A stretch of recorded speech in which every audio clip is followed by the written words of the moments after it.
झीलों की नगरी उदयपुर कलेक्ट्रेट से सीधा दृश्य देख पा रहे हैं, जहां एक बार फिर ठगी पीड़ित जमाकर्ता संघर्ष समिति के प्रतिनिधि एक बार पुनः जिले कलेक्ट्रेट पर पहुंचे हैं। आपको बता दें कि ये आंदोलन 1 सितंबर 2024 से प्रारंभ हुआ, जो लगभग 1 साल पूरा करने जा रहा है और ये आंदोलन सड़क से लगाकर संसद तक हो चुका है, लेकिन अभी तक ठगी पीड़ित जमाकर्ता परिवारों को क्रेडिट कोऑपरेटिव कंपनियों से अभी तक कोई भी भुगतान नहीं हुआ है।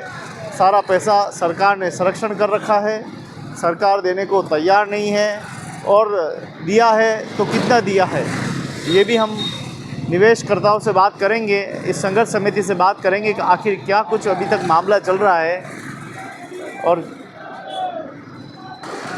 1 सितंबर 2024 से ये धरना प्रारंभ हुआ है और ये लगातार ये आंदोलन पूरे देश के लगभग 450 स्थानों पर धरना प्रदर्शन होते रहे। कड़ा आंदोलन हुआ, कई मार खानी पड़ी, कई बार डंडे खाए, कई बार पुलिस की प्रताड़ना है, धूप गर्मी बरसात सब कुछ सहन किया। इन्होंने कई बावड़ियों और कई सरोवरों का पानी ले जाकर संसद को पवित्र किया, लेकिन अभी तक ठगी पीड़ित जमाकर्ताओं को राहत नहीं मिली है। इसीलिए फिर एक बार ये आंदोलन आज 21 मई 2025 को एक बार फिर ये आंदोलन जिला कलेक्ट्रेट के बाहर पहुंचा है। और आप देखें कि जैसे ही आवाज़ सुनी और सभी पुलिस हरकत में आई है, और जैसे ही आवाज़ सुन के नारों की आवाज़ सुनकर पुलिस में जो है हरकत में आ चुकी है। चलिए हम ठगी पीड़ित संघर्ष समिति के पास चलते हैं और उनसे बातचीत करते हैं कि अभी पिछले इस 8-9 महीने में कितनी सफलताएं मिली हैं, क्या कुछ हुआ है। तो हम उनके मुंह से आप बीती सुनेंगे। इसमें कई निवेशक भी हैं और कई एजेंट भी हैं जो अपनी ज़िंदगी को अपने हाथों से सरकता हुआ देख रहे हैं। लोगों का लाखों करोड़ों रुपया जमा है और इनका जीना मुश्किल हो चुका है।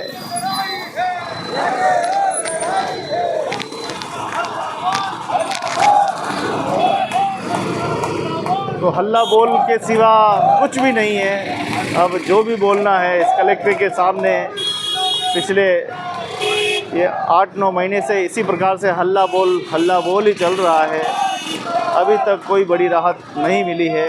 आखिर कब तक ये जिला कलेक्ट्रेट पर ऐसी तस्वीरें निकलती रहेगी? आखिर कब तक अपने ही पैसों के लिए, अपनी ही गाड़ी कमाई के लिए इस प्रकार सड़क पर आकर संघर्ष करना पड़ेगा? ये तस्वीरें बयां करती है उदयपुर जिला कलेक्ट्रेट के बाहर से। और ये पूरे देश में आंदोलन है, जहां क्रेडिट कोऑपरेटिव कंपनियां निवेश किया और सरकार ने जिस प्रकार से उनको सर्टिफाइड किया, सरकार ने उनको जिस प्रकार से काम करने का आदेश दिया, उन्होंने खूब काम किया। लेकिन कई कंपनियां जिन्होंने घोटाले किए, कई कंपनियां थी जिन्होंने काम सही नहीं किया।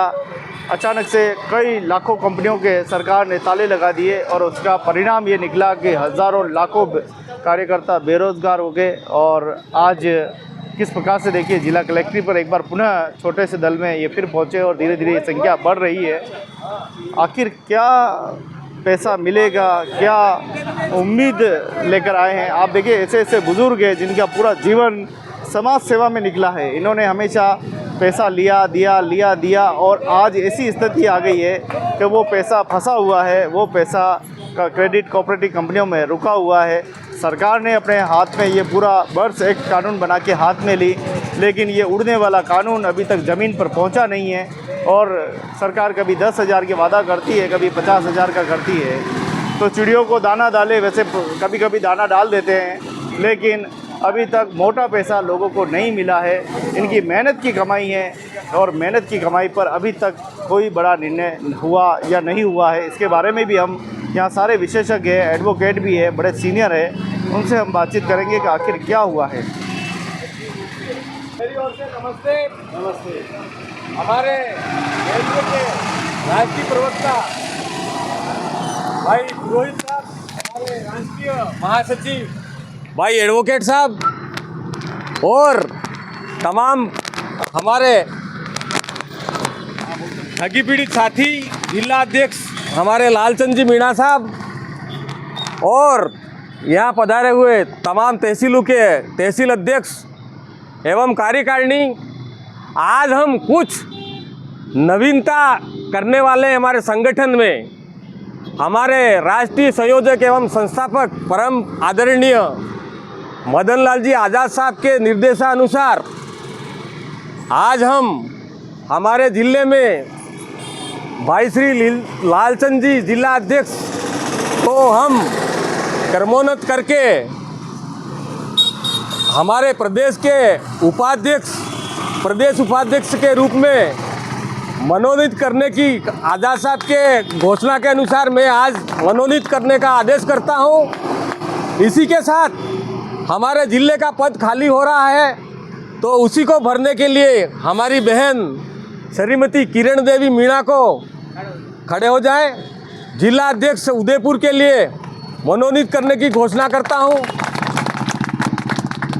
इसी क्रम में मैं हमारे दोनों नए पदाधिकारियों के स्वागत के लिए हमारे राष्ट्रीय प्रवक्ता भाई श्री मनोज जी और हमारे राष्ट्रीय महासचिव भाई श्री भरत जी एडवोकेट साहब से अनुरोध करूंगा, उपन्ने का है, दोनों का स्वागत करें उपन्नों से। ये कलेक्टरी जो ये तस्वीरें निकल रही है, ये तस्वीरें सिर्फ और सिर्फ संगठन बनाने के लिए नहीं है। ये वो तस्वीरें हैं जो लोगों की मेहनत की कमाई दिलाने के लिए एक संघर्ष किया जा रहा है, एक औपचारिकता यहाँ पूरी की जा रही है। न जाने कब पैसा मिलेगा और पता नहीं और कितने संगठन बनाने पड़ेंगे और न जाने कितने पदाधिकारी नियुक्त फिर और करने पड़ेंगे। ये कैसी दुविधा है हमारे देश में कि हमारे अपनी मेहनत की कमाई पैसे लेने के लिए भी संगठन बनाना पड़ रहा है। आखिर क्यों हो रहा है ये, क्या हो गया? हम विगत 1 सितंबर 2024 से लगातार हमारे भुगतान की मांग अनिश्चितकालीन असहयोग आंदोलन से पूरे हिंदुस्तान में हमारा तब जब संगठन कर रहा है, लेकिन आज दिन तक शासन प्रशासन गहरी नींद में सोया हुआ है। इसलिए आज हमारा संगठन प्रत्येक जिले, प्रत्येक तहसील और प्रत्येक सचिवालय राज्यों के और केंद्र के में आज प्रत्येक प्रदेश के मुख्यमंत्री और हमारे देश के प्रधानमंत्री की इस्तीफे की मांग करने के लिए आज हम एकत्रित हुए हैं। हम महामहिम राष्ट्रपति महोदया और माननीय सुप्रीम कोर्ट के मुख्य न्यायाधीश को हम आज मार्फत जिला कलेक्टर उदयपुर से हम आज ज्ञापन देंगे ताकि उनको तत्काल प्रभाव से बर्खास्त करें या हमारा जो बर्ड्स एक्ट कानून के अंतर्गत 180 दिन में सभी ठगी पीड़ितों का 2 से 3 गुना भुगतान करने का जो हमारे पार्लियामेंट ने सर्वसम्मति से कानून बनाया है उसको इम्प्लीमेंट किया जाए और तुरंत भुगतान किया जाए। नहीं तो उनके इस्तीफे की मांग कर रहे हैं प्रधानमंत्री और प्रत्येक स्टेट के मुख्यमंत्री की, और हम हमारे राजस्थान के मुख्यमंत्री की इस्तीफे की मांग को लेकर आज इस्तीफे के लिए हम यहाँ पर एकत्रित हुए हैं। पैसा मिला और लेना है? अरे पैसा कहाँ मिल रहा है, पैसा ही नहीं मिल रहा है। मेरे मिल रहा आ रहा है पैसा खाली झुनझुना ये पोर्टल बनाए, कहीं सहारा को कहीं आगे थोड़ा बहुत खाली ये 10-20 हज़ार का खुद देने के लिए 1% भी पैसा नहीं मिला है। मैं श्रीमान जी से बताना चाहता हूँ, जुलाई 2023 में जो सहारा का एक रिफंड पोर्टल बना था उसमें माननीय सुप्रीम कोर्ट के आदेशानुसार 5,000 करोड़ रुपया CRC को दिया गया था। उसमें से मात्र 3,000 करोड़ रुपया उनके भत्ते जो मुख्य न्यायाधीश, जो रिटायर मुख्य न्यायाधीश और एक वकील साहब को लगा रखे हैं, उनका लगभग 20 लाख रुपया उनको भत्ते के रूप में दिया जा रहा है। उसके समेत 3,000 करोड़ ही अभी तक जनता में बांटा है और 45 दिनों में इन्होंने भुगतान करने की बात की थी, उसको आज 2 साल हो गए हैं। तो इस गति से हमारे बच्चे भी जन्म लेके मर जाएंगे तो भी भुगतान नहीं होगा।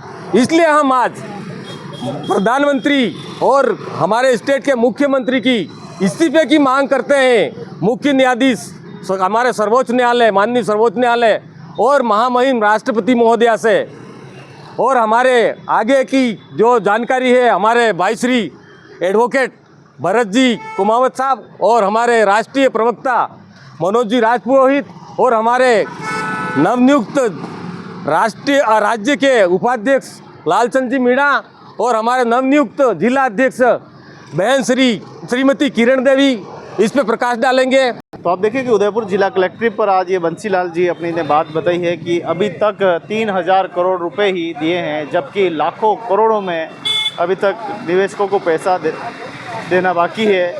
न तो कंपनी सुनने को तैयार है, न सरकार सुनने को तैयार है। 1 साल लगभग होने आया इस आंदोलन को, देखते देखते आंखें तरस गई है इनकी कि आज नहीं तो कल पैसा आएगा, परसों नहीं तो तरसों पैसा आएगा, लेकिन लग नहीं रहा है कि कोई पैसा आने वाला भी है। बस एक कानून बनाकर सिर्फ कागज़ों में खाना पूर्ति कर देना, अपनी तनख्वाह अपनी वेतन लेते रहना, ये सरकार की नीतियाँ आज से नहीं है, अंग्रेज़ के ज़माने से चली आ रही है, जिसको सिर्फ आज के लोग फॉलो कर रहे हैं। और आज भी हम देखें तो लोग कितने मजबूर और लाचार हैं।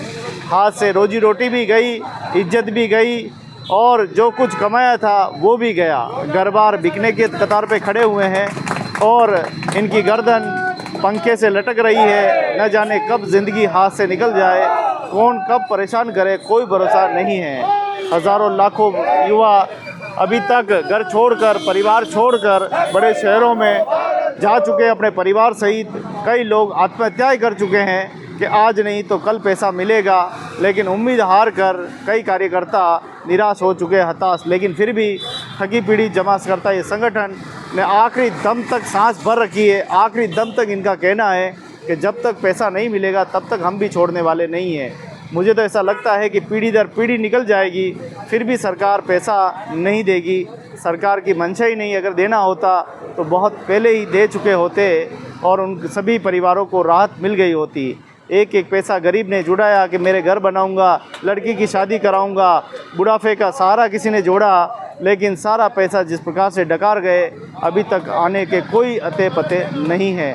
वो लोग मायूस होकर अपने अपने काम पे लग चुके हैं कि छोड़ो, जो गया उसको रहने दो, और अब नए तरीके से जीवन जीते हैं।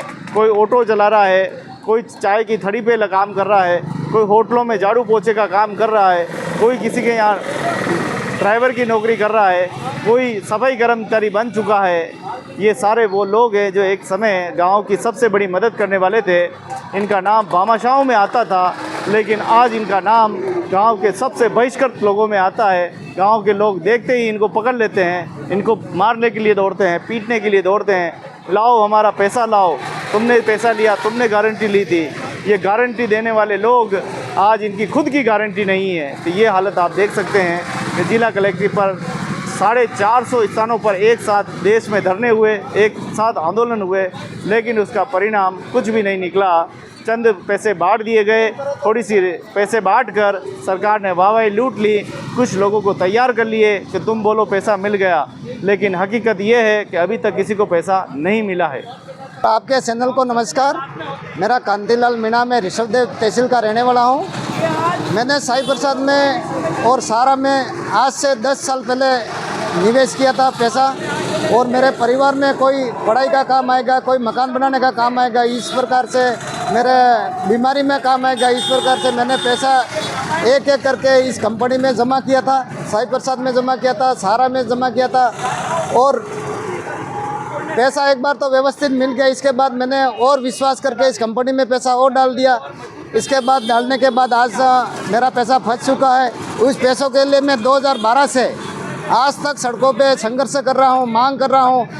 दिल्ली गया, जयपुर गया, कलेक्ट्रेट में गया, तहसीलों में गया, हर जगह मेरे पैसे मांगने के लिए मैं दर दर की ठोकरें कर रहा हूँ। मेरे पैसे देने के वाला कोई मिल नहीं रहा है। झूठे ऐसे आश्वासन मिलते हैं कि आपके पैसे मिल जाएगा, यूँ कर करके निकाल देते हैं। पोर्टल स्टार्ट कर दिया सरकार ने, और इस प्रकार से मेरे बहुत ज़रूरत पड़ती है पैसों की, और पैसा आज सरकार दे नहीं रही है। सर मेरे एजेंट है वो मेरा गांव का ही है। पहले तो उस एजेंट ने जो पैसा जमा किया था वो व्यवस्थित दे दिया टाइम पे।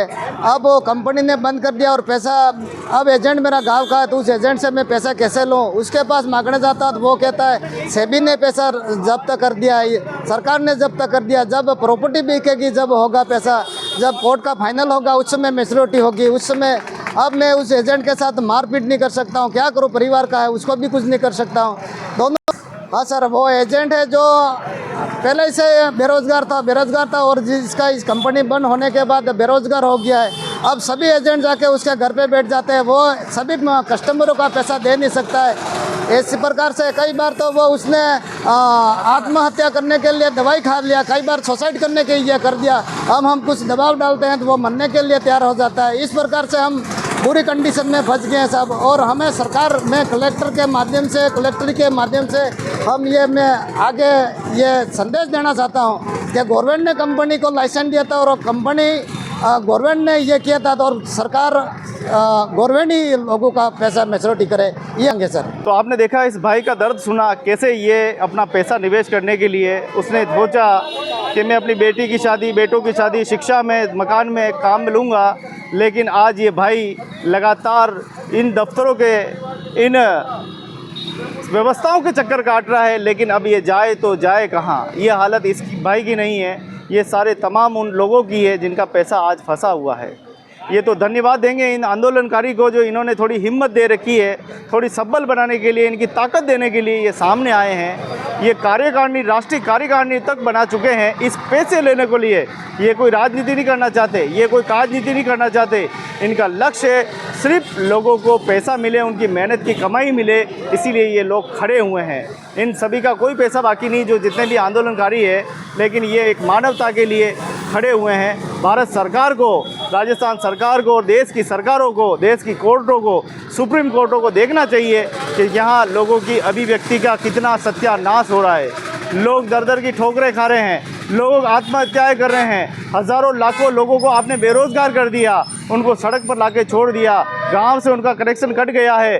और शहरों में भी जहां जो दिखाई देते हैं वहां पे भी इनके साथ मारपीट होना स्वाभाविक है। अगर आदमी के बहुत दिनों के बाद मिलेगा तो वो गुस्सा निकालेगा। ये जाए तो जाए कहाँ? इनके सिर्फ मरने के सिवा कोई दूसरा रास्ता नहीं है। अरे हमारे आदरणीय असम के महामहिम कहते हैं कि देश में ऐसी स्थिति आने वाली है कि बंगाल की खाड़ी में सब हिंदुओं को मरना पड़ेगा। मुझे लग रहा है इस गरीबी से पहले हमको मरना पड़ेगा, मुझे ऐसा लग रहा है। कृपया करके जो भी इस वीडियो को देख रहा है, कम से कम इतनी तो आत्मा होनी चाहिए, इतनी तो अंदर मानवता होनी चाहिए। ये मानवता वाला देश कहते हैं इसको, जहाँ बड़े बड़े कुंभ होते हैं, बड़ी बड़ी विचार गोष्ठियाँ होती है, धार्मिक, सामाजिक और दुनिया का बेताज बादशाह अगर कहें तो वो भारत देश है। और इसी में इस प्रकार से अधिकारी और ये दबंग वर्ग इनको कुचल रहा है, ये ठीक नहीं है। मनोज जी, भाई साहब क्या कहेंगे?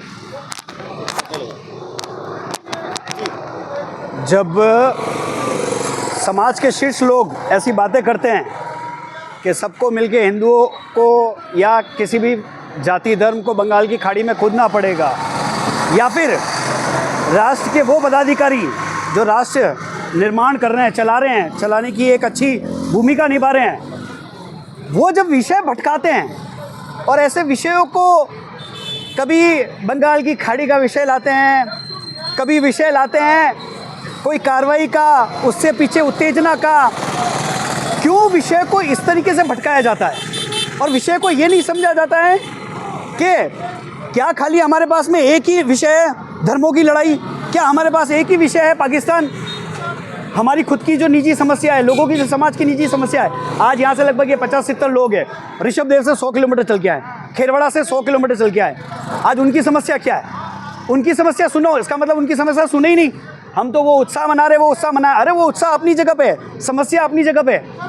कितनी भी बड़ी जंग जीती जाती है, कितनी भी बड़ी कार्रवाई की जाती है, उसके बाद में कार्रवाई के बाद में वापस लोगों की समस्या और समाधान पे काम किया जाता है। क्या किया जा रहा है समस्या और इनके समाधान पे? किसी दुनिया में जो कार्रवाई, हमारी सैनिक कार्रवाई बहुत सराहना, पर उसको लेके मीडिया 1 दिन 2 दिन और बहुत से लोग सोशल मीडिया सारे हम उन्हीं की बात कर रहे हैं, उन्हीं की चर्चाएं कर रहे हैं। वो चर्चा ख़त्म हो गई, वो एक कार्रवाई थी, ख़त्म हो गई। अब हम दुनिया के सामने बता रहे हैं कि साहब पाकिस्तान को हमने कटोरा पकड़ा दिया।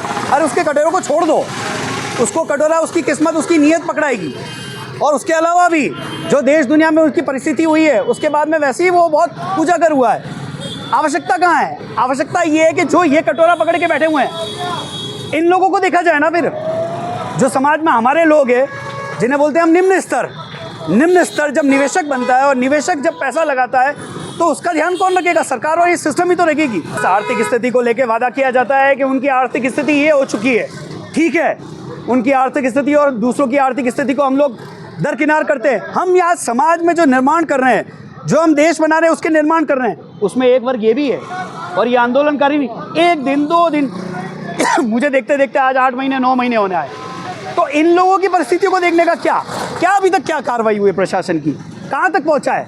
जयपुर सेक्रेटरीट में हम लोगों को आए दिन मीटिंग के लिए बुलाया जाता है, वहाँ खाली बातें किए जाते हैं, बातों के बाद में कुछ नहीं किया जाता है। कभी यहाँ पे ज्ञापन के नाम पे पता नहीं सैकड़ों ज्ञापन दे चुके हैं, वो ज्ञापन और ज्ञापन के लेके कार्रवाई क्या कर रहे हैं वो नहीं समझाया जाता है। तो देश दुनिया को खाली विषयों से हटकाना, मुझे तो यही लगता है, इसके सिवा कुछ भी नहीं लगता है। इस विषय को लिया है तो इस विषय को ऊपर कर देंगे, दूसरी जो समस्या है उसको छुपा देंगे। ये देश के कहीं ना कहीं सिस्टम ने अपना लिया है, ले दे के वो खतरे में, ये खतरे में, कोई खतरे में नहीं है, सब सुरक्षित है। ये समाज हमारे पूर्वजों ने बनाया है और इतनी अच्छी दृढ़ता से बनाया है, इतने अच्छे सिस्टम से बनाया है कि सारा हमारे यहाँ पे खाद्यान्न व्यवस्था से लगा कि सारी व्यवस्थाओं में हम लोग सब बहुत प्रबल है। जहाँ ज़रूरत है वहाँ ज़रूरत है इस आयु वर्ग, इस निम्न वर्ग को लेके उनकी समस्याओं को ऊपर उठाने की। अगर वो सरकार ढंग से नहीं उठाती तो सिर्फ ये बातें हैं, और बातें करके कितने भी आप ढोल नगाड़े और रेलियाँ बजाएं उसका अर्थ नहीं निकलेगा। 8 महीने में क्या कुछ सीखा आपने और क्या? अरे साहब, जब लगता था कि एयरपोर्ट जाते हैं तो लगता है अरे वाह देश कहाँ चल रहा है, मज़ा आ रहा है, लोग चल रहे हैं, आगे बढ़ रहे हैं, बच्चे, युवा शक्ति सब कुछ आगे बढ़ रहे हैं। पर वहीं जब 9 महीने में जब यहाँ इस आंदोलन से जुड़ा तब पीड़ा का उभार हो गया। वो एयरपोर्ट तो कहीं गुम हो गए और देख के ये लगा कि फिर ये क्यों चिल्ला रहे हैं, ये क्यों मांग कर रहे हैं, अच्छा सुनवाई क्यों नहीं कर रहे हो, देख क्यों नहीं रहे हो। तो पिछले 8 महीनों की अगर इन लोगों की बातों का अगर मैं सुनूं तो खाली ये गला फाड़ रहे हैं, धूप में खड़े हैं, चिल्ला रहे हैं, चीख रहे हैं, रो रहे हैं, कुछ भी नहीं कर पा रहे हैं और ना कुछ करने दे रहे हैं इन लोगों को। तो बड़ा वर्ग बड़ा बनता जा रहा है और ये छोटा वर्ग इसको भूलते जा रहे हैं। ये कोई निर्माण नहीं है, इसे आप देश निर्माण की भाषा में नहीं कहेंगे। निर्माण ये होता है कि निम्न वर्ग, मध्य वर्ग और उच्च वर्ग तीनों एक स्तर पे आके बैठ के बात करें। क्यों पहले पुराने ज़मानों में महाराजा मार्च अप्रैल को एक अलग रूप से देखते थे। उनका मार्च एंडिंग क्या था? उनका मार्च एंडिंग ये था कि जब कोई समाज में पिछड़ा वर्ग आय से बिछड़ जाता है तो उसको इस तरीके से वापस जोड़ना ताकि मार्च तक पूरा देश और पूरी जनता एक बराबर आ जाए। तो मेरा तो यही कहना है कि ये जो विषयों से बार बार भटका के बड़ी बड़ी बातें दिखाई जाती है, मूल विषय पे क्यों ध्यान नहीं दिया जाता है और मुख्य विषयों पे क्यों ध्यान नहीं जाता है। पैसा मिलेगा नहीं मिलेगा तो अरे पैसा इनको देने के 10 तरीके हैं। आज समाधान के नाम पे इनको, आपने जो टंकी का वो गैस की टंकी पे 1100 रुपये, 1000 रुपये जो भी आपकी टंकी पे आपने कहा है कि 500 रुपये अनुदान में ऐसे लोगों को भी हम टंकी देंगे जिनकी आयु निम्न वर्ग है। पीड़ितों को क्यों नहीं दिया जाता? वो जो आप बिजली पे छूट दे रहे हैं आप, वो इन लोगों को क्यों नहीं दिया जाता? ये तो पीड़ित है और ये तो पीड़ित आपकी योजनाओं के कारण पीड़ित है, इनकी खुद की योजनाओं के कारण पीड़ित नहीं है। ऐसे बहुत सारे तरीके हैं, चाहे इन्हें गेहूँ देके, चाहे इन्हें बिजली में छूट देके, चाहे इनके पैसों को और किसी तरीके से देके किया जा सकता है। पर अगर देने का कोई मन ही नहीं है, जो निवेशकों की प्रॉपर्टी बेच के आज 142 करोड़ रुपए की प्रॉपर्टी बहुत सारी कंपनियों की सील की है ईडी ने, क्यों उस पर कार्रवाई नहीं की जा रही है? उस पर ले दे के पता नहीं किस तरीके से उस पर कार्रवाई कर रहे हैं। सो देने का मन कितना है कितना नहीं है, पर मैं इस लड़ाई में साथ में हूँ और इन लड़ाइयों के साथ में हमेशा बन के रहूँगा। अच्छी लड़ाई लड़ना मेरे पूर्वजों ने और मेरा धर्म सिखाया और ये लड़ाई सच्ची लड़ाई है, हम सब इनके साथ हैं। बहुत बहुत धन्यवाद। मनोज राजपुरोहित जी एक क्रांतिकारी हमारे नेता है और आप देख पा रहे हैं किस प्रकार से यहाँ लोग शोषित, पीड़ित और वो वंचित लोग हैं जो वंचित बना दिया गया है। यहाँ पर है नहीं, यहाँ पर व्यवस्थाएं ऐसी कर दी है कि ये लोग बेचारे गरीब हो गए हैं। आज इनके पास कुछ नहीं बचा है, जो कुछ था सब गया। अब तो सिर्फ जान बची है, पता नहीं ये भी रहेगी या न रहेगी, ये भी पता नहीं है।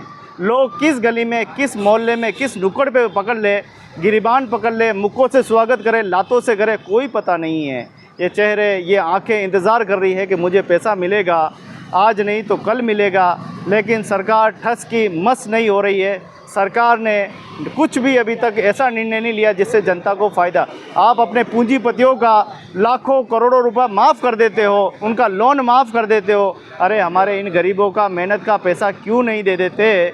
आप विश्व की तीसरी शक्ति बन के उभर गए हो, विश्व की तीसरी कीर्तिमान स्थापित कर दिया है, लेकिन देश के अंदर तो देखो, झांक कर आपको अपना अस्तित्व नज़र आएगा। आपको बड़े अधिकारी आपको रिपोर्ट प्रस्तुत कर रहे हैं, आपको सब लोगों को हीरो बता रहे हैं, भारत का हर एक आदमी हीरो दिखाया जा रहा है, जबकि धरातल की स्थिति ये है कि वो आत्महत्या कर रहा है। कभी पंखे पे लटकता, तो कभी गाड़ी के नीचे, तो कभी शराब पीकर किसी गाड़ी के नीचे घुसल कर मरना चाहता है। हो सकता है कि उसके मरने के बाद भी कुछ पैसा उसके परिवार को मिले और उसे वो संभल करे, वो ज़िंदगी जिए। ये कैसा देश है मेरा? इस देश को भारत कहते हैं, जो हमारा राष्ट्र का, विश्व का सबसे कीर्तिमान देश है, जहाँ मानवता बसती है, जहाँ ईश्वर बसते हैं। क्या वो ईश्वर रूठ कर चले गए हैं, कहीं दूर चले गए हैं, ऐसा लग रहा है? क्या सोचते हैं निर्मल पंडित जी?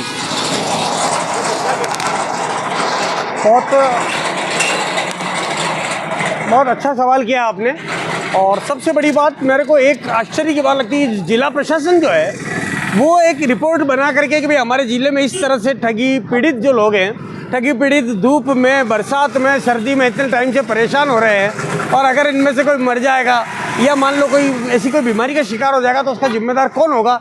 ये जो कलेक्टर वगैरह साहब बैठे हैं बहुत अच्छे हैं, बहुत अच्छी ड्यूटी निभा रहे हैं, मैं इनको बधाई देता हूँ। लेकिन इनके कान पे जू रंगनी चाहिए कि बेचारे बाहर आ रहे हैं, किस मजबूरी में अपने घर से निकल के किस परिस्थिति में आ रहे होंगे। तो क्या ये फ्री में काम कर रहे हैं क्या? अच्छे हैं तो नहीं, वो वाली बात, फ्री वाली बात मैं नहीं कहूँगा, लेकिन वो उनके कर्तव्य पालन कर रहे हैं, तो इस ओर भी उनका ध्यान जाना चाहिए। नहीं बेचारे, ये इनका कसूर ये कि शांति से आंदोलन कर रहे हैं, शांति से आंदोलन कर रहे हैं, लेकिन इनको न्याय मिलना चाहिए।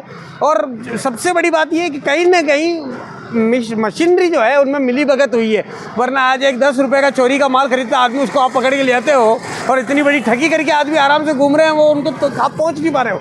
इसको आप राजनीतिक रूप मत दो, इसको मानवता का रूप दो, और मानवता का रूप देख करके देखो कि बेचारे कितने लोग किस तरह से पेट काट करके उन्होंने बचत करी होगी, कैसे उन्होंने सपने देखे होंगे। आधे तो भाई साहब मर गए होंगे, आधे बिस्तर में पड़े हुए होंगे, अब वो खर्च करने में सक्षम भी नहीं रहे। लेकिन बचे हुए जो लोग हैं उनको भी आप अपना ये दे दीजिए पेमेंट। और इसमें आप न्यायालय वगैरह की बात मत, न्यायालय से कहीं न्याय मिलता नहीं साहब। जब टाइम न्याय मिलता है तब तक बहुत देर हो चुकी होती है। मैं एक एडवोकेट हूँ, उसके बावजूद भी मैं कह रहा हूँ ये बात, और बड़े भारी मन से कह रहा हूँ, क्योंकि मशीनरी आप देखिए, जुडिशरी में भी करप्शन हो गया है, नोटों के पहाड़ मिल रहे हैं जज लोगों के यहाँ। नहीं मिला तो क्या होगा? आप तो सीधे शब्दों में अगर पैसा नहीं मिला तो स्थिति बहुत दयनीय है, क्योंकि आदमी क्या है कि धैर्य का बांध टूट जाएगा, खोएंगे हम, लोग खोएंगे भी सही, और कहीं ना कहीं हर आदमी का मस्तिष्क मन अलग होता है, और जिसके घर का इंसान चला जाता है वो पागल भी हो जाता है। इसमें फिर मान लो कोई हिंसात्मक आंदोलन हो गया या कोई बाहरी रूप हो गया, प्रशासन जिम्मेदार रहेगा कि नहीं यार अपने वक्त रहते हमने क्यों नहीं कदम उठाया था। ये थे निर्मल पंडित एडवोकेट, जिन्होंने अपनी बात रखी कि न्याय कोर्टों में नहीं मिलता, न्याय तो व्यक्ति की हृदय की गुफाओं में मिलता है। जहाँ मानवता रहती है वहीं न्याय होता है। और न जाने ये सितंबर से, ये 24 से ये धरना प्रारंभ हुआ, न जाने कितनी लाठियाँ खाई, कितने प्रताड़नाएँ झेली, लेकिन ये हिले नहीं, ठस के मस नहीं हुए।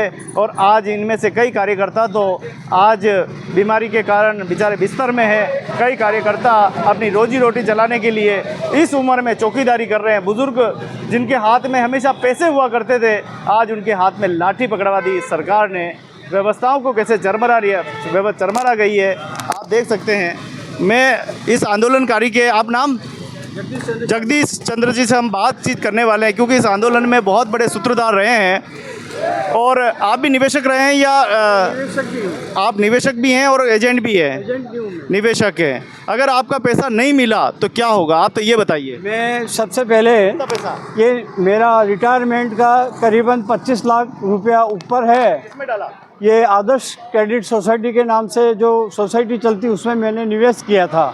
यह सोच के किया था कि मेरे बच्चों के जो बच्चे हैं उनके पढ़ाई लिखाई के अंदर, कई शादी ब्याह में, कई मकान बनाने में उनकी आर्थिक सहायता मैं कर पाऊँगा। हर कोई आदमी लाभ चाहता है, क्योंकि सेंट्रल गवर्नमेंट ने आदर्श क्रेडिट कोऑपरेटिव सोसाइटी को लाइसेंस दिया। साल में 4 बार इसकी ऑडिट होती है। और दुर्भाग्य की बात देखो, आज 7 साल के बाद बीत जाने के बाद भी जो लिक्विडेटर उस्मानपुर अहमदाबाद में बैठा हुआ है, वो हमारी आदर्श की संपत्ति को औने पौने करोड़ों के दाम, अभी सिरोही का कितने लाखों करोड़ों रुपए की ज़मीन, 27 करोड़ की ज़मीन को वो 6 करोड़ के अंदर बेचने जा रहा था।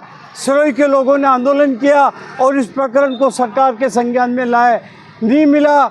आज मैं उससे आपको कोई लेना देना, आपका पैसा नहीं मिले तो क्या होगा? अब नहीं होगा, हमारी मजबूरी, हम क्या कर सकते हैं।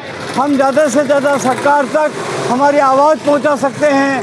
5 लाख लोग भारतवर्ष के अंदर दिवंगत हो चुके हैं। 42 करोड़ पीड़ित है कुल। अपनी बात करो, आपका क्या हुआ?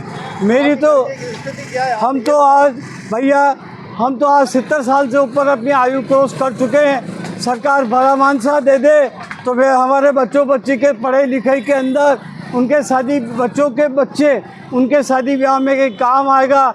ईश्वर से यही प्रार्थना करता हूँ भारत सरकार को सद्बुद्धि देकर हमारा भुगतान शीघ्र कराएं। अभी तक आपको क्या पता चला, पैसा मिलेगा कि नहीं मिलेगा ये बताइए। अभी तक तो हमारे को कोई इसमें उम्मीद नहीं जगी है।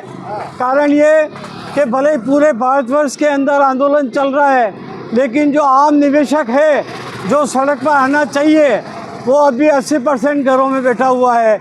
अगर ये सब एकजुट होकर के बाहर आ जाए और सरकार तक आवाज़ पहुंचाए तो हो सकता है कि वर्ष 2019 का अकॉर्डिंग हमारा भुगतान हो जाए। ऐसा नहीं हो रहा, विश्व की तीसरी शक्ति है हम बड़ी। विश्व की कहने में तीसरी शक्ति है, लेकिन आज देखो इंटरनेशनल आज अमेरिका दो तरफ की बातें कर रहा है। एक तरफ पाकिस्तान को मुद्रा कोष से वहाँ से सहायता कर दिला रहा है और हमारे 42 करोड़ लोग हम उसकी नज़र के भारत में आपदा करो प्रबंधन बना हुआ है। भारत सरकार चाहे ना तो आपदा प्रबंधन से इन निवेशकों को भुगतान आराम से कर सकती है। संपत्ति अटैच करे जरूर करे, लेकिन निवेशक का क्या दोष है? निवेशक अपना लाभ लेने के लिए हम खाते खुलाते ही है और हर कोई चाहता है कि हमको ज़्यादा लाभ मिले। क्यों कि सेंट्रल गवर्नमेंट ने लाइसेंस दिया, इसलिए हमने इसमें निवेश किया। पैसा लेने के लिए कितना पैसा खो चुके हैं? पैसा लेने के लिए भैया मैं तो जब से जुड़ा हूँ दे ही रहा हूँ। ये तो ऊपर वाले ही जानता है। जो संगठन आ रहा है उन सब की सेवा करता ही आ रहा हूँ। पैसा बचाने के लिए फिर पैसा लगाना पड़ रहा है। पैसा लगा करके उसको प्राप्त करने के लिए पेट काट करके पैसा देना पड़ रहा है। देखिए ये बुज़ुर्ग 70 वर्ष बुज़ुर्ग हो गए, इन्होंने अपना पैसा शायद मेरे बच्चों के काम आएगा, लेकिन आज ये पैसा इतना फंस गया है कि उस पैसे को बचाने के लिए फिर पैसा लगाना पड़ रहा है, फिर ये मित्र के चक्कर काटने पड़ रहे हैं। न जाने कब ये पैसा मिलेगा, कैसे मिलेगा, कौन देगा, अभी तक कोई साफ नहीं हुआ है। हवाओं में बिल्कुल पंछी की तरह ये योजना उड़ रही है। वर्ष एक 8 एक्ट कानून सिर्फ हवाओं में दिखाई दे रहा है। कुछ लोग कहते हैं हमारे खातों में पैसा आ गया, भगवान की सौगंध खा लेते हैं, सौगंध खाने को भी तैयार है। पता नहीं किस मिट्टी के बने हुए हैं कि 10 लाख रुपया तुम्हारा जमा है, 50 लाख मिलते ही राजी हो गए। अरे बड़ी मेहनत से तुमने पैसा कमाया है, पूरा पैसा लो। तुमने किसी पर एहसान नहीं किया है, तुम्हारा खुद की मेहनत का पैसा है, तुम्हारा मेहनत का पैसा मिले, इसीलिए ये आंदोलन खड़ा है। लगातार ये इतनी प्रताड़ना झेल कर भी ये आप लोगों की मदद कर रहे हैं। कभी देखिए कलेक्ट्रेट के बाहर है, कभी पुलिस वाले भी इनके सामने हो जाते हैं। इनका कोई कसूर नहीं है, ये भी इनके सामने होते हैं, लेकिन ये करे तो करे क्या?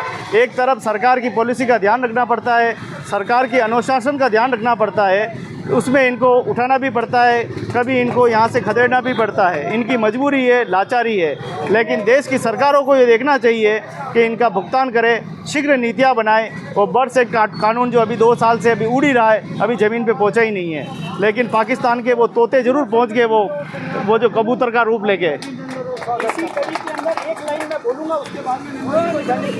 तो देखिए इतने सारे लोग हैं और हर लोग एक ही बात कर रहे हैं, हमारा पैसा दो। तो आप देखें कि देश की दुर्गति कैसे हो रही है, कैसे ठगी पीड़ित बेचारे परेशान हो रहे हैं। न जाने कब पैसा मिलेगा, क्या होगा। हम तो खबरें दिखा कर थक गए हैं, निराश हो गए हैं, हताश हो गए हैं। हमारे भरत जी बोल बोल के गला सूख गया है इनका, क्या करें।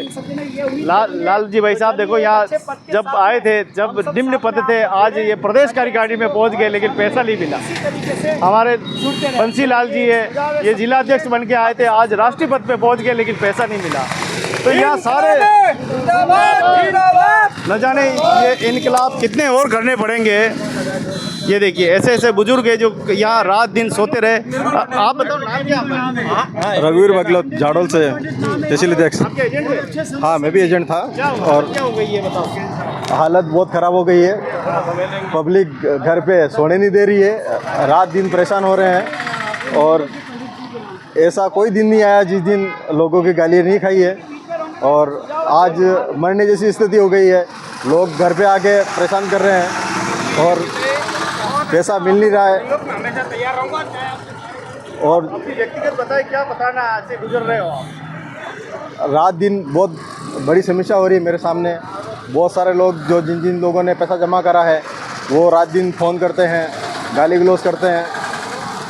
और ऐसे ऐसे लोग हैं जो बहुत सारे लोग ऐसे हैं जिनके पैसे शादी के लिए इकट्ठे करे थे, वो भी गए। मेरा नाम रघुवीर बागलोत है, मैं जाडोल तहसील से हूँ और मैंने as bank group of company में काम करा था और उसमें मैंने बहुत सारे लोगों का पैसा भी जमा करवाया था और बहुत सारे लोगों को पैसा मिला भी है। और इतना पैसा मिला है कि जिसकी कोई सीमा ही नहीं, करोड़ों रुपए मिले भी लोगों को और करोड़ों रुपए उन लोगों ने जमा भी करे। परंतु ऐसी स्थिति बनी जिसमें गवर्नमेंट के कुछ नियम के अंतर्गत कंपनियों को बंद कर दिया और लगभग मेरे इस क्षेत्र की लगभग 500-700 कंपनियां बंद हुई है टोटल मिला के। उसमें मेरे भी बहुत सारे पैसे जमा हुए और आज ये स्थिति बनी है कि लोग मारने पे आ रहे हैं। और मैं तो उनको ये भी कह रहा हूँ भाई मेरे को मारने से आप लोगों का पैसा आ सकता है तो आप मुझे मार सकते हो और आप पैसा निकाल सकते हो। बाकी मैं संघर्ष कर रहा हूँ, यहाँ से उदयपुर से लगा के दिल्ली तक मैं गया हूँ, हर आंदोलन में मैंने भाग लिया है और हमेशा मैं लड़ रहा हूँ और जब तक पैसा नहीं मिलेगा तब तक मैं लड़ता रहूँगा। पहले स्थिति थी कि आज गाड़ी घोड़े में हम अच्छी तरह से मेंटेन करके चल रहे थे, आज ये स्थिति है कि हमारे पास खाने पीने के लिए और बच्चों को पढ़ाने के लिए पैसा मतलब मुश्किल हो रहा है हमारे लिए।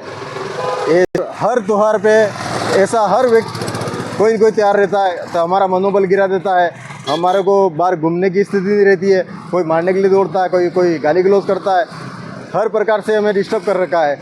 मतलब ये स्थिति है कि जी रहे हैं पर मरे हुए जी रहे हैं, समझ लीजिए आप।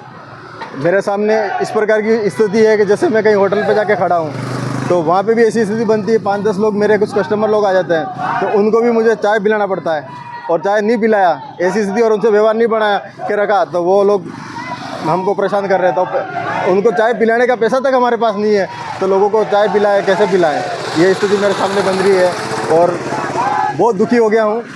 आपके परिवार वाले आपको और परिवार के जितने भी लोग हैं वो भी ये कहते हैं कि इन्होंने पैसे खाए होंगे। बाकी हम आज तक का रिकॉर्ड है कि एक भी रुपया किसी भी व्यक्ति ने हमें दिया और हमने कंपनी में जमा नहीं करा, ऐसा एक भी कोई कस्टमर नहीं है। और सारे लोगों का पैसा हमने कंपनी में जमा करा है। कंपनी जब तक नहीं देगी तब तक हमारी स्थिति बहुत ख़राब है। आज इस सरकार की गलत नीतियों की वजह से आज ऐसी स्थिति हुई है हमारी कि आज हमारे परिवार के लोग भी हमें चोर उचका इस प्रकार की बातें बोलते हैं और परिवार के बोलते हैं, अड़ोसी पड़ोसी सब लोग ऐसा ही समझते हैं कि ये व्यक्ति एक घृणित निगाहों से हमारी तरफ देखते हैं। तो और आज ये स्थिति है कि आज पहले हम गांव की कोई भी प्रॉब्लम होती है आगे जाके हम आगे खड़ा रह के हम उस समस्या का समाधान करवाते थे और आज ये स्थिति हो गई कि कहीं लोग इकट्ठे होते हैं वहाँ हम जा भी नहीं सकते हैं। ये हमारी स्थिति है आज। सर मैं गोमंतो विमुक्त जाति अर्ध गोमंतो जाति से कालबेलिया हूँ और गरीब जाति से हूँ। आज से 15 साल पहले मैं समाज का एक कार्यकर्ता था और समाज मेरे पे विश्वास करती थी और कोई भी हमारे सामाजिक कार्य था, धार्मिक कार्य था, उसमें हम जाते थे, मान सम्मान से बैठते उठते थे। लेकिन साई प्रसाद ग्रुप ऑफ एक कंपनी आई, हमने हमारे भारत सरकार का लाइसेंस बता के और हमें उस कंपनी में जोड़ा। मेरा खुद का निवेश किया, उसमें मेरे 3-4-5 लाख रुपए खुद के डाले हमने और हमारे परिवार से मेरे भाई काका और हमारे अंकल हैं, जैसे हमारी बहन बेटी है, हमारे जिया जी हैं, ऐसे साफ सगा संबंधी के पैसे और परिवार के पैसे डलवाए, दूसरों से तो लाए नहीं हम पैसा। अब वो पैसा सारा फंस गया कंपनी में। आज हमारे ये स्थिति है कि हमारे घर पे आज हमें खाना देने के लिए भी तैयार नहीं, हमारी औरत भी और हमारे बच्चे भी कह रहे हैं आप निकल जाओ यहाँ से। और रोज़ मांगने वाले उठ के आते हैं, रोज़ गाली गलौज कर रहे हैं, माँ बहन बेटी की बुरी तरह से हमारे को गाली दे रहे हैं। और मैं कहीं सुबह 4 बजे उठ के 4 बजे 3 बजे 2 बजे रात को उठ के भाग जा रहा हूँ, रात की 10 बजे 11 बजे आके घर पे सो रहा हूँ। ऐसी स्थिति हमारी बनी हुई है। इसलिए हमारे सरकार से मेरा ये निवेदन है कि हमने गरीबों का खून पसीने का पैसा है कचरा बिन बिन के लोगों ने पैसा जमा कराया है, वो पैसा हमारे को दे दिया जाए। और हम हमारा हक ही मांग रहे, नहीं इनके पास में कोई स्कीम का पैसा नहीं मांग रहे हम, ना कोई योजना का पैसा नहीं मांग रहे, हमारी मेहनत का पैसा मांग रहे। और हमारी मेहनत का पैसा अगर समय पे हमारे को नहीं मिला तो हमारी स्थिति ये है कि हमारा पूरा परिवार और पूरा ख़ानदान ही ख़त्म हो जाएगा। और जो भी पैसा जमा कराया वो हमें अगर समय पे नहीं मिला तो लोग हमें मारेंगे, हमारे को जीने का कोई मतलब वसूद ही नहीं बचा हमारे पास में, हम सही सलामत बच जाएंगे। ऐसा यह स्थिति बनी हुई है सर हमारे। आपका क्या नाम है? भीमराज कालबेलिया। मेरे पे कोई धमकियां दी जा रही है औरत की। एक है, हम एक है, नहीं किसी से भीख मांगते, नहीं किसी से भीख मांगते। जैसा कि आपने देखा कि भीमराज कालबेलिया जो है कितनी गई किसी स्थिति है, आज उनको लागू करो समाज के रिश्तेदारों ने उनका बहिष्कार कर दिया है। आज उनको घर वाली खाना देने से मना कर रही है। और बच्चे कहते हैं कि घर से बाहर निकल जाओ तुम, हमें तुम्हारी जरूरत नहीं। और ऐसे समय में ये सरकार ऐसे लोगों को न्याय नहीं दे पा रही है। सरकार इस सरकार के राज में लोग इतने दुखी, लागू करो, लागू करो, लागू करो, लागू करो, लागू करो, लागू करो, भुगतान करो या सत्ता छोड़ो, ठग बेईमानो भारत छोड़ो, भुगतान करो या सत्ता छोड़ो, ठग बेईमानो भारत छोड़ो। साथियों, हक मांगते नहीं किसी से दया चाहते। आज हम ऐसे मुकाम पर खड़े हैं, ऐसे चौराहे पर खड़े हैं जहां एक तरफ हम अपना जीवन समाप्त कर लें, आत्महत्या करने के अलावा कोई रास्ता नहीं रहा है, और दूसरी तरफ हमारा आज सम्मान नहीं है, समाज में हमारा सम्मान नहीं है, हमारे घरों में आत्मसम्मान नहीं है, सरकार हमारे को हमारे न्याय कानूनी अधिकार नहीं दिला पा रही है। तो इतनी विपत्त स्थिति में क्या करेंगे नागरिक? यदि हम अगर मुख्यमंत्री से इस्तीफा मांगते हैं, प्रधानमंत्री से इस्तीफा मांगते हैं, तो क्या गलत करते हैं हम? मुख्यमंत्री इस्तीफा दो, इस्तीफा दो, इस्तीफा दो, न्याय करो या इस्तीफा दो, इस्तीफा दो, इस्तीफा दो, हमारे अधिकार दो या इस्तीफा दो, इस्तीफा दो, इस्तीफा दो। इसलिए आज उदयपुर जिला कलेक्ट्री में मैं ठगी पीड़ित जमाकर्ता परिवार की ओर से माननीय प्रधानमंत्री नरेंद्र जी मोदी से कुछ आग्रह करना चाहता हूं। मैं हमारे राजस्थान के मुख्यमंत्री भजन लाल जी से आग्रह करना चाहता हूं कि थोड़ी सी भी अगर संवेदनशीलता बची है, अगर थोड़ी सी भी मानवीयता बची है, और थोड़ी सी भी आपको वो शपथ याद हो जब आप मुख्यमंत्री बने, उस दिन के पहले आपने जो शपथ ली, अगर उस शपथ का एक अक्षर भी याद हो तो थोड़ा सा शर्म करो। और तुम्हारी सरकार के जो जिम्मेदारी बनती है, तुम जिस पद पर बैठे हो, जिस वजह से तुम मुख्यमंत्री होने का सम्मान प्राप्त करते हो, उसकी लाज रखो, उसकी गरिमा रखो। अगर नहीं रख सकते हो तो तुरंत इस्तीफा दो। भारतीय जनता पार्टी में भी कमी नहीं है अच्छे लोगों की, न्याय देने वालों की। अगर आप मुख्यमंत्री होकर न्याय नहीं दे पा रहे हो तो तुरंत इस्तीफा दे के सड़क पे आओ। और हमारे लाखों करोड़ों राजस्थान के 2.5 करोड़ नागरिक हैं जो हर घर से बेघर होकर घूम रहे, अपने भुगतान के लिए तरस रहे हैं। और ऐसी विपरीत परिस्थितियों में भी अगर हमारे राज्य के मुखिया का, अगर देश के मुखिया का जनता से सरोकार नहीं है, वो उनकी पीड़ा नहीं समझ रहा है, वो उनका दर्द नहीं समझ रहा है, वो अपना कर्तव्य नहीं समझ रहा है, तो ऐसे निकम्मे पदाधिकारियों को तुरंत इस्तीफा दे देना चाहिए। निकम्मी सरकार, इस्तीफा दो, इस्तीफा दो, इस्तीफा दो, न्याय करो या इस्तीफा दो, इस्तीफा दो, इस्तीफा दो, भुगतान करो या सत्ता छोड़ो। ठग बेईमानो भारत छोड़ो। इसीलिए आज ठगी पीड़ित परिवार आपको चुनौती देता है कि अपने कर्तव्यों का निर्वहन करो और इस्तीफा दो।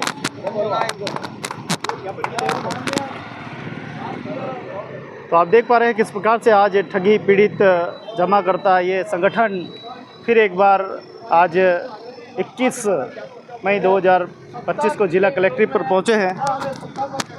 प्रशासन को हमें सिर्फ देना है chief justice of supreme court और राष्ट्रपति को कि आज तक हमारे 263 दिन हो चुके हैं, 263 दिन हो चुके हैं। इस प्रकार से न तो हमें शासन ने, हमारे प्रशासन ने और न कि सत्ता ने हमारी बात सुनी, और सारी दोष सत्ता का है, प्रशासन का नहीं है। सुप्रीम कोर्ट ने सबको जजमेंट दे दिया, आदेश दे दिया है कि हाउ टू पेमेंट, और आज स्थिति आई है कि प्रशासन क्या करेगा? प्रशासन कहाँ का है? प्रशासन क्या अपनी जेब से लाएगा? क्या कलेक्टर साहब अपनी जेब में रख रखा है? क्या एसपी साहब ने करे? जब तक सत्ता पक्ष मजबूत होकर वो पेमेंट करने का आदेश नहीं करता है, जब तक हम यहाँ अभी आगे आने वाला आप निर्णय करें कि 1 महीने के बाद अपन यहाँ लगा कर धोने के लिए बैठे जाए, मर जाए, कौन होने वाला है? मुख्यमंत्री इस्तीफा दो, इस्तीफा दो, इस्तीफा दो, प्रधानमंत्री इस्तीफा दो, इस्तीफा दो, इस्तीफा दो। और इसी के साथ साई प्रसाद ग्रुप ऑफ कंपनीज के जो आदेश हुए, और आज भापकर से मेरी बात हुई है, पेमेंट करने को तैयार है, और सुप्रीम कोर्ट के जज रविंद्र भट्ट साहब ने कहा हम आज अगर वो आदेश कर लेता है तो हम 1 महीने के अंदर सारे हिंदुस्तान में पेमेंट कर लेंगे, और जिस जिले में हमारी ऑफिस थी उस जिले में हम ऑफिस खोलकर पेमेंट कर देंगे। पेमेंट पड़ा हुआ है। और आपको एक खास खबरी बनाऊं, प्रशासन की और सुप्रीम कोर्ट की 13 दिसंबर का पैसा 3,561 लाख करोड़ रुपया बैलेंस था, और आज की डेट में वही का वही बता रहा है। इसके बाद जो प्रॉपर्टी बिकी उन्होंने आज तक कहीं नाम निशान नहीं। आप पेपर देखिएगा, मैं आपको प्रशासन अधिकारी को निवेदन करना चाहता हूँ, उन पेपर को देखें। हम गलत हैं, हमें फांसी लगा दो यहाँ कलेक्टर के सामने, हम तैयार हैं। चले आगे हम ज्ञापन देने के चाहें तो आप अध्यक्ष महोदय तीनों पर। तो आप देखें कि न जाने कब तक ऐसे जिला कलेक्ट्रेट के बाहर देश के कोने कोने में हर जिलों पर ऐसे ही दृश्य, ऐसी ही प्रताड़ना देखने को मिल रही है, जहां ठगी पीड़ित जमा करता ये संघर्ष आंदोलन लगातार ये संघर्ष कर रहा है कि गरीबों का उनका पैसा मिले, हक का पैसा मिले, लेकिन लग नहीं रहा है कि पैसा मिलेगा। उम्मीद की आस लगाए बैठे जब भी संगठन का बुलावा होता है तो ये बिना सोचे समझे चले आते हैं कि शायद आज हमारा पैसा मिल जाएगा। उम्मीद ये करते हैं कि आज हमें ये पैसा मिलेगा। संगठन के लोग हमेशा कंधे से कंधा मिलाकर इनके साथ में खड़े हुए हैं, लेकिन ये उम्मीद की आस में देखिए किस प्रकार से खड़े हैं इस प्रचंड धूप में, जहाँ झुलसा देने वाली धूप है, फिर भी बरसात को भी देखा है, धूप को भी देखा है, और किस प्रकार से आज आशा लगाकर आप देखिए स्वयं यहाँ पर आदरणीय गुरुदेव हैं, कुमावत साहब स्वयं यहाँ खड़े हुए हैं, एक पैर से विकलांग होते हुए। ये भी एक ज़माना था, ये स्वयं के राजा थे, लेकिन आज इस राजा को भी गंगू तेली जैसे दिन देखने पड़ रहे हैं। कहने का मतलब ये है कि जब दिन बुरे आते हैं तो के नहीं आते, ऐसे दिन बुरे आए हैं। और दिन बुरे तो आप देखिए कि पहले भी ये प्रताड़ना बता चुके हैं। आखिर क्या कुछ लग रहा है पैसा मिलेगा कि नहीं मिलेगा? आप मुद्दे की बात करते हैं। ये हमारे संगठन का अथक प्रयास है, और हमारे जो भी राष्ट्रीय जो प्रवक्ता है, राष्ट्रीय संरक्षक है मदन लाल जी यादव का, उनके नेतृत्व में हमारी जो लड़ाई लड़ रहे हैं वो पूरे उदयपुर नहीं पूरे भारत में लड़ रहे हैं।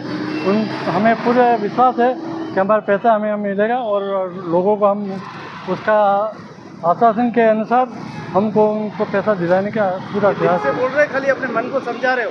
नहीं, हमने हमारे जो राष्ट्रीय जो प्रवक्ता है, हमारे राष्ट्रीय संरक्षक है, उनके आधार पे, उनके जो प्रयास और उनके आधार पे कानून के जो लड़ाई है वो हमारे यहाँ से लेकर थे दिल्ली तक हम प्रयास कर रहे हैं। इसलिए हम जब भी हमें 1 दिसंबर से हमने जो धरना प्रदर्शन शुरू किया, उसे में थोड़ा लगा कि सरकार के केवल राजस्थान में हमारे वीटो पावर नहीं मिला है, बल्कि दूसरी स्टेटों में हमारे वो फार्म भी ले रहे हैं, उनको पैसा के आवंटन भी किया है। और राजस्थान में इसलिए हम राजस्थान में एडी से रोट लगा के इसका प्रयास करें, और इसके हम पूरा विश्वास है, भगवान से आशा करते हैं एकलिंगनाथ से कि ये इस कार्य में हमारी मदद करे और दिला देते पैसा भगवान को। तो आप देखिए कि कैसे बात कही है कि भगवान भरोसे हैं। हमारे देश में जब भी कोई संकट आता है तो एक ही नाम आता है, भगवान। और जो ये अधिकारी बैठे हुए हैं, जो शासन में बैठे हुए हैं, ये हमारे पे रहम में काम करते हैं, फ्री में काम करते हैं, ये पैसे नहीं लेते हैं, ये दया में काम करते हैं। इसीलिए आज मालिक याचक की तरह बाहर खड़ा है और मालिक अंदर बैठकर हुक्म झाड़ रहे हैं। तो ये हमारे देश की स्थिति आखिर कब तक रहने वाली है? हम किसी को ऊंचा नीचा नहीं दिखा रहे हैं, लेकिन हम ये देख रहे हैं कि हमारे ये देश की तस्वीरें आप देखिए। क्या आपको देखकर लज्जा नहीं आती? क्या आपको थोड़ी बहुत शर्म नहीं आती कि देश पर लोग किस प्रकार से मर रहे हैं, सामाजिक संगठनों से कट गए हैं, परिवारों से कट गए हैं, आत्महत्याएं कर रहे हैं, रोज़ फांसी खाने की खबरें आ रही है, रोज़ इनको मारने पीटने की खबरें आ रही है। क्या आपको दिखाई नहीं देता? आप विश्व की सबसे महान शक्ति बनने की कोशिश कर रहे हैं, जबकि आपके अंदर के लोग दुखी हो रहे हैं, परिवार में संघर्ष हो रहे हैं, और ये सब विसंगतियाँ आपके द्वारा फैलाई गई है। इसीलिए आज इसका खामियाजा ये लगातार कई वर्षों से बढ़ रहे हैं। उम्मीद की आस लगाए बैठे हैं कि पैसा मिलेगा, लेकिन ये कब तक मिलेगा ये देखने वाली बात है। उदयपुर जिला कलेक्टर से आप ये बड़ी खबर थी, जहाँ ठगी पीड़ितों ने अपने दर्द को बयां किया है, अपने दिल से बयां किया है। ज़िंदा रहे तो फिर मिलेंगे, और मर गए तो राम राम। तो आशा करते हैं कि पैसा मिले सभी को, यही आशा करते हैं, उम्मीद की आस लगाकर हम बैठे हैं। हमारे चैनल के माध्यम से भी उन सरकारों से अपील करना चाहेंगे कि इनका पैसा तुरंत प्रभाव से लौटे, और भारत की प्रभुसत्ता, भारत की एकता, अखंडता, परंपरा, और जिस प्रकार से विश्व गुरु कहते हैं, पहले हम अपने घर के विश्व गुरु बन जाएं, फिर बाद में दुनिया के विश्व गुरु बनते रहेंगे। इन्हीं भावनाओं के साथ जय हिंद, जय भारत।